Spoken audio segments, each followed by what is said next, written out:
Halo anak-anak, hari ini kita akan melanjutkan pembelajaran trigonometri kita. Kita akan belajar membuat sebuah benda dulu. Kita refreshing lah ya, nggak usah terlalu banyak ngitung dulu.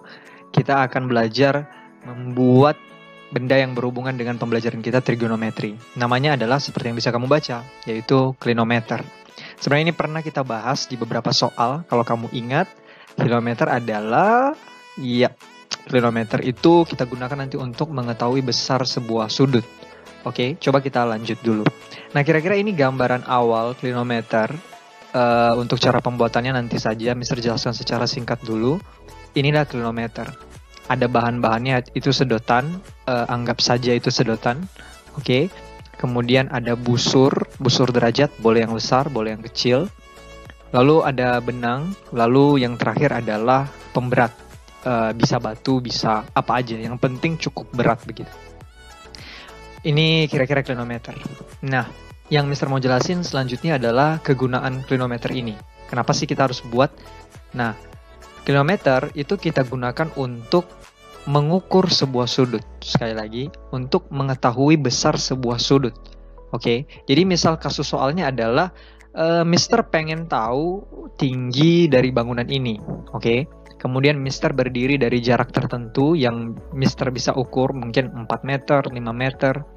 Kemudian Mister melihat ke atas, garis yang merah ke atas ini adalah memandang ke atas dengan menggunakan kilometer. Jadi ceritanya sebenarnya kamu akan pegang kilometer di sini, lalu kamu akan lihat ke atas. Kira-kira seperti itu.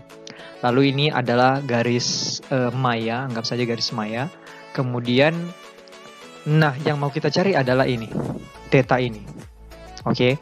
Nah, seperti yang sudah kamu pelajari di pelajaran kamu sebelumnya, jika Mister tahu nilai theta ini, lalu Mister juga tahu jarak ini, maka Mister bisa dapat nilai yang ini. Ini pakai perbandingan trigonometri. Oke, sin, cos, atau tan? Iya, betul sekali, tan. Karena nanti kita tahu yang ini, yang sini, yang samping ceritanya, dan kita mau cari depan. Kira-kira seperti itu. Intinya sebenarnya clinometer, poin Mr. Abdi, supaya nggak lupa, adalah yang ini. Clinometer gunanya adalah untuk mendapatkan besar sudut ini. Kita sebut namanya sudut elevasi. Oke. Nanti dari sini, kalau sudah dapat theta, Mister bisa hitung dengan tan, lalu Mister bisa dapat jarak dari sini ke bawah sini. Oke. Tapi itu kan bukan tinggi gedung ya. Masih ada dari yang belum kita hitung, dari sini, ke bawah. Nah itu tinggi apa sih dari sini ke sini? Ya, itu adalah tinggi bukan badan ya. Tinggi dari mata atau jarak dari mata ke tanah, kira-kira seperti itu. Nah itu kalau digabungkan, kalau kita jumlahkan menjadi tinggi bangunan.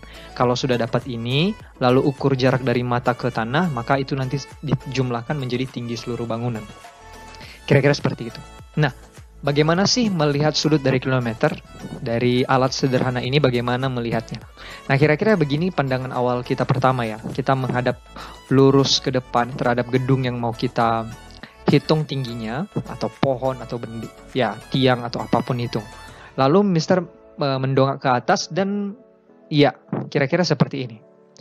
Jadi benangnya selalu akan ke bawah ya, dia nggak akan mungkin mengikut gitu ya, karena sudah ada pemberat. Jadi dia akan selalu ke bawah begini.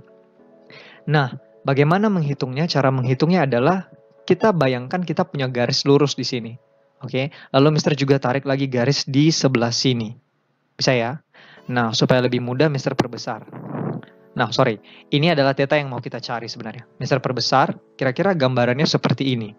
Nah, kita ingin mencari theta ya, itu intinya sekarang. Nah, sebelum itu Mister pengen tahu ini besar derajat sudutnya berapa sih? Yang kuning ini berarti yang dibentuk oleh garis biru dan garis hitam. Itu berapa sih? Nah, kalau dari sini, dari yang dibentuk garis biru dan garis merah, itu kan 90 derajat ya, karena dari sini ke sini, bisa dibilang begitu ya, 90 derajat, kan ini siku, ini pasti siku-siku sebenarnya. Oke, nah bisa nggak kamu bayangkan berarti kalau dari biru ke hitam itu berapa? Nah, kalau biru ke merah kan 90 ya, karena logikanya sebenarnya ini 90 derajat, ini kan 80, 90. Nah, yang sini ini 180. 90 ke 180 adalah ya 90. Makanya biru merah itu 90. Nah, sekarang kalau biru dan hitam, nah itu berapa besar derajatnya? Nah, lihat aja di busur derajatmu. Ini kan 90. ini 100, kemudian ini 110. Berarti besar yang warna kuning adalah, ya betul sekali, itu adalah 20 derajat.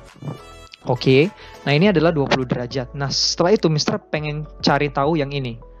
Yang warna ungu ini berapa sih? Berarti yang dibentuk hitam dan merah.